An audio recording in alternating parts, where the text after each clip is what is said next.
الناس اللي بتعترض على ان انا بقدم نقد فني لمسرح مصر، انا مسكت حاجة واحدة بس. انا ما بقولش عليهم دمهم تقيل، ولا بقولش عليهم فاشلين، ولا بتمنى ليهم اي فشل او تعطيل او الكلام. الناس اللي بتقوله ما هياش عندها ادراك يعني ايه نقد. وانا مش هقعد اعيد وازيد في شرح يعني ايه نقد. يعني المفروض تفهموا ان النقد ده هو اساس المسرح واساس الفن، انه يكون فيه نقاد.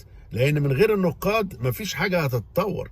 ما تقدرش تسيب الحاجه تتعمل كده وما تعملهاش تحليل بعد ما تخلص.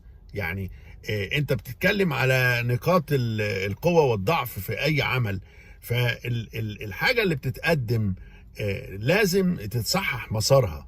الموضوع اللي هم بيعملوه ده يبقى مقبول لو هو مرة ولا اتنين خلال ساعتين ثلاثة، انما هو كل 3 دقايق. ده